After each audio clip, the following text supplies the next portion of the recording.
Olá, você que gosta de ler Bíblias, gosta de saber novidades, tendências, as propostas de cada Bíblia. Hoje o canal Bereano Novo Testamento está aqui para apresentar mais uma Bíblia que eu acabei de ler. Li o Novo Testamento, que é meu propósito, né? Então, essa vez, a escolhida que eu já terminei de ler é a Bíblia A Mensagem, né? Como todos sabem, é uma Bíblia já há muito tempo no mercado. Ela é... Essa edição aqui, se não me engano, é de 2011. Eu já tive que refazer a capa dela, porque aquela não aguentou esse tempo, né? Inclusive essa capa aqui da Corte Couros, aqui de Pinhais, uma capa muito bonita, de couro, olha só. Mandei refazer, foi um presente que eu ganhei de um pastor, de uma antiga igreja que eu participei.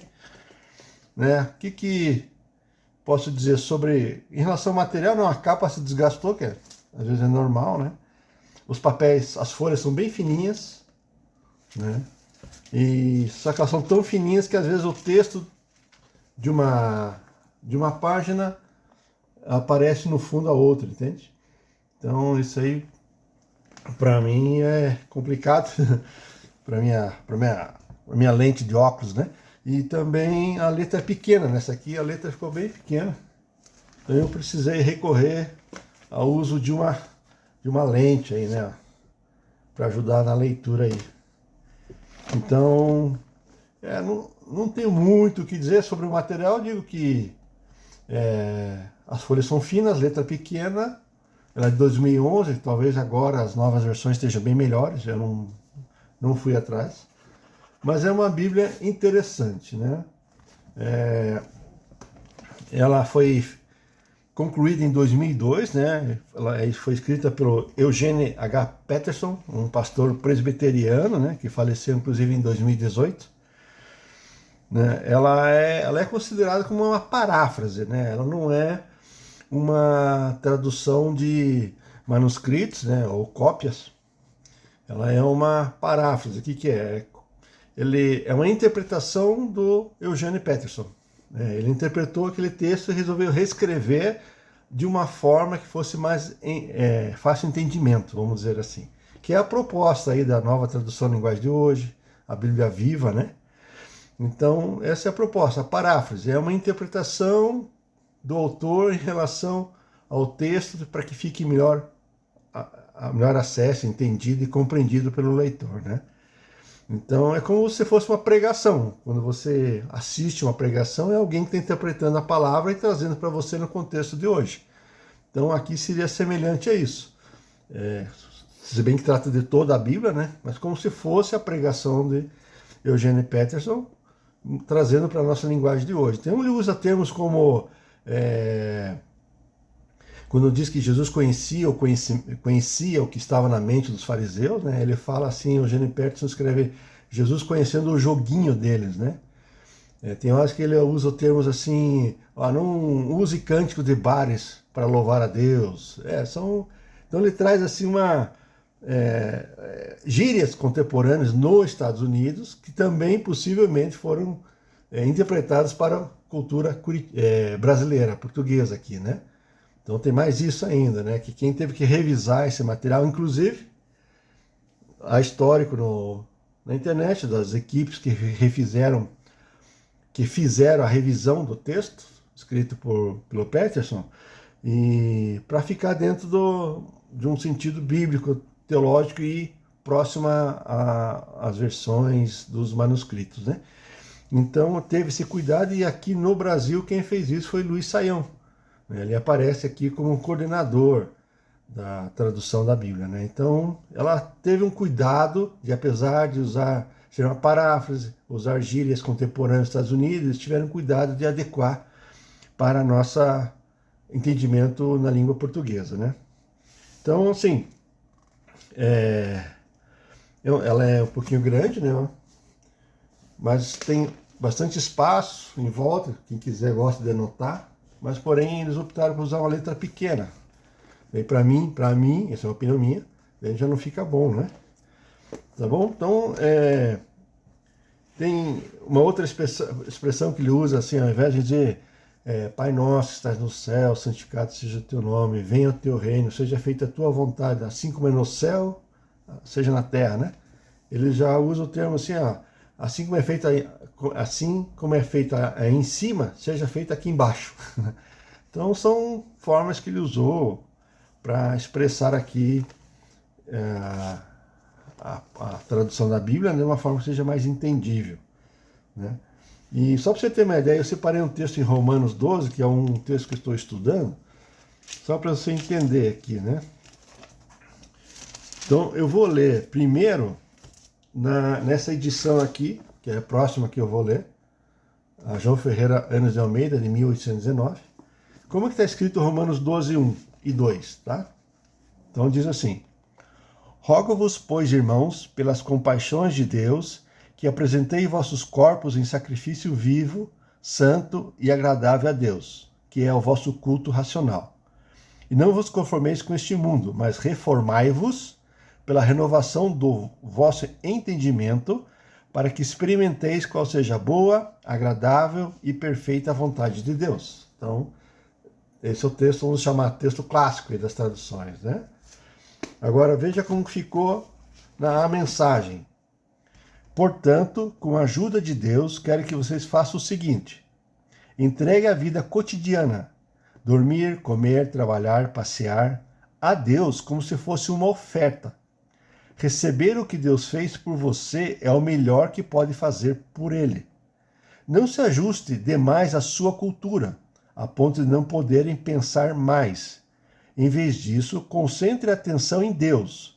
Vocês serão mudados de dentro para fora. Descubram o que Ele quer de vocês e tratem de atendê-lo. Diferentemente da cultura dominante, que sempre os arrasta para baixo ao nível da imaturidade. Deus extrai o melhor de vocês e desenvolve em vocês uma verdadeira maturidade. Então você viu só pelo tempo de leitura que normalmente as Bíblias de parábolas, ela precisa explicar melhor o texto, ela acaba alongando a frase, o versículo, né, para que ajude no entendimento. Essa, na minha opinião, é interessante. Isso eu gostaria até de você pudesse comentar, né? Quando você lê uma Bíblia de uma leitura clássica, vamos dizer assim, você tem uma percepção maior de uma revelação do Espírito Santo em relação ao texto. Parece que você busca mais e está mais aberto para o Espírito Santo falar. Quando eu leio uma Bíblia aqui, nesse exemplo, a mensagem, que é uma paráfrase, que está toda detalhada, você lê, você não parece que você depende de mais alguma interpretação, você não busca entender o texto, porque o texto já te explicou, então você leu e tá. Então esse é o meu sentimento, tá? Então talvez para você seja diferente. Por isso que é importante ler. Por que eu tenho ela? Porque eu gosto de ter várias versões da Bíblia, né? Então eu tenho, eu te mostrei aqui essa aqui, que é a próxima que eu vou ler, de João Ferreira, tem a Bíblia textual, tem o NVI, a NVT, tem a LTT, adquiri agora a Septuaginta em português, que justamente eu gosto de comparar os textos, né? E ver na minha pregação, no meu estudo, quais são as palavras que mais convergem ao original sentido da palavra e do autor, né? Então, o que a mensagem nos ajuda? Ajuda a compreender melhor algum texto. Se você lê algum texto na Bíblia clássica e está querendo melhorar o entendimento dele, então busque outras versões, inclusive uma Bíblia de uma paráfrase, para te ajudar nisso. Então não é uma Bíblia, na minha opinião, uma Bíblia com uma mensagem para você usar no seu estudo, na sua devocional, para preparar uma pregação, uma aula. Não é uma boa ela ser a fonte, ou a única fonte. Não. A tua fonte tem que ser uma Bíblia clássica e as suas versões. Essa aqui é para auxiliar no entendimento. Então não é um auxílio. É importante ter, mas ela não é recomendável, na minha opinião, para usar como fonte base de estudos, né? E nem para ele levar na igreja, nem para ler num púlpito, porque as pessoas não têm o hábito de usar ela, né? Então você pode ler o versículo, né?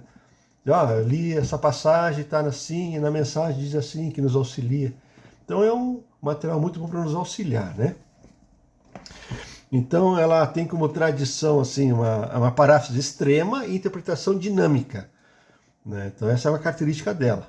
Ela é uma paráfrase extrema, quer dizer, ela está no mais longe possível da clássica, né? Ela é uma paráfrase, uma interpretação bem extrema e uma interpretação dinâmica. Então ele vai pondo já as coisas de uma forma mais fácil de entender, né? É uma tradução altamente idiomática, usando gírias contemporâneas, né? Ela está bem no extremo, como eu já expliquei, do aspecto, né? Por exemplo, se aqui você tem uma Bíblia clássica, né? Vamos dizer assim, o texto Receptus, ou então um pouquinho antes tem o texto eclético, aí vem as revistas atualizadas, daí vem as novas versões, aí começa a vir as paráfrases, lá no final tá a mensagem de Eugene Peterson, né? Então ela usa o espectro equivalente dinâmica formal como fonte, né? Então, dessa forma que se caracteriza ela, né? Há algumas críticas dizendo que ele usa termos que são utilizados pela nova era, mas eu não vou entrar nesse detalhe. Eu acho que não compensa, né? Desde que ela seja só uma Bíblia auxiliar. Se você for usar ela como uma Bíblia de estudo, é bom você pensar um pouquinho melhor. Mas você, para uma leitura, vai viajar de férias, quer ler um Novo Testamento diferente, que nem eu fiz, quer levar um livro diferente para ler numa viagem, ao invés de levar uma Bíblia, leva ela ajuda nesse momento, né? Mas somente para apoio, né? E o que é legal nela? Cada capítulo, cada livro, né, sempre ele traz aqui quem que escreveu, tem um D, tem um para, e tem também aqui o contexto, né? Sempre dizendo quem que escreveu, para quem que escreveu e qual o contexto da época. Isso é legal também, para você entender, né? O objetivo de cada carta. Então tem isso. Para cada livro, cada epístola, tem quem que escreveu, para quem e qual o contexto da época. Ajuda a entender, né? No final aqui, a Bíblia, a mensagem, oferece para nós a história da Bíblia em 5 atos, que fala sobre o primeiro ato, o ato da criação, daí o ato da queda, né? O ato sobre Israel, a eleição de Israel, e o ato 4, que fala de Jesus, né? E o ato 5, o novo poder de Deus, que trata aí da vinda do Espírito Santo, o novo tempo e a nova aliança, né? No final aqui também tem um quadro para você ler na sequência esses atos, como se fosse um quadro cronológico, né? Como que aconteceu esses 5 atos, né? E também tem aqui no final uma exposição dos livros nos seus grupos, né? Então, o livro de Patriarcas, aqui eles colocam Patriarcas, Gênesis e Jó. Tem os livros de Israel no Egito e Canaã, que daí é o Pentateuco, mas Josué, aí tem o livro de Juízes. Então ele coloca o livro referente à monarquia, que são Crônicas, Samuel, Salmos, Reis, Provérbios, Eclesiastes, coloca no grupo da monarquia. Tem os livros de Israel no exílio, que são, vamos dizer assim, os profetas menores, né? Os profetas que pregaram no retorno do exílio, né? E no Novo Testamento ele faz distinção dos 4 evangelhos, daí a primeira viagem missionária de Paulo, que é Gálatas, e ali está escrito Tiago também junto. Tem a segunda viagem missionária de Paulo, que é Tessalonicenses, a terceira que fala de 1 Coríntios, escreveu Romanos. Tem um grupo aqui que mostra quando Paulo estava preso na prisão. Para cá. Na prisão, as cartas que escreveu. Então ele faz esse grupo, separação de grupos, como informativo, né? E no final tem os tradicionais mapas, né? Preto e branco. Então, sim, é uma ótima Bíblia. Já recomendo vocês a ler para como consulta, né? Tem que estar com a mente aberta para a aplicação de ouvir gírias aqui, né? Tem que levar um pouco descontraído, né? Uma outra frase que ele fala muito é assim, ó, quem senta na garupa não guia. Né? Então, dá a impressão que ele estava dizendo assim, ó, se tua vida está na mão de Jesus, quem tem que guiar a tua vida é Jesus, não é você. Você é o garupa. Então ele também usa umas 2, 3 vezes essa expressão. Algumas vezes ele, ao invés de usar Jesus, ele usa Messias, o texto referente a Messias, algumas vezes, né? Que às vezes é aceitável, dependendo da frase, né? Diferente da Bíblia de Novo Testamento para Todos, né? Esqueci o nome do autor. Esse aqui. Kenneth Wright, né? Ele usa toda a menção de Jesus, ele usa como Messias, né? Toda. Diga 99% das citações ele usa Messias, ao invés de Cristo. Ou Jesus, né? E aqui não, aqui ele bem menos, dá ênfase a Cristo mesmo. Então é isso, gente. Sobre essa Bíblia, eu daria uma nota 7 para ela, né? Por causa da capa, né? Que eu já tive que trocar, mas também já fazem 15 anos que eu tenho ela, né? Então acho que já deu, né? A letra é pequena, então eu precisei de recurso e as folhas são muito finas e transparentes, né? Mas é uma Bíblia gostosa para ler de vez em quando numa consulta, tá bom? Essa aí é a mensagem. Aproveitem, leiam a Bíblia, estudem, comparem, né? Não use somente uma versão como regra, não adote a posição de dizer que esta é a palavra verdadeira, esta é fiel. Não, entenda as propostas de cada tradução, de cada editor, de cada sociedade bíblica, é importante entender, tem coisa ali no meio que um dia eu vou explicar para vocês, tá bom? Então leia a Bíblia, Deus te abençoe, é a forma de você conhecer a Jesus, conhecer a Deus, também é lendo a palavra de Deus como um bom bereano. Pergunte ao Espírito Santo, pergunte por que aquela palavra está ali, por que foi escrito assim, pergunte para ele e use outras Bíblias para ajudar a complementar seu estudo e seja um homem de Deus para a sua vida, para a sua família e para a sua igreja. Um abraço, tchau!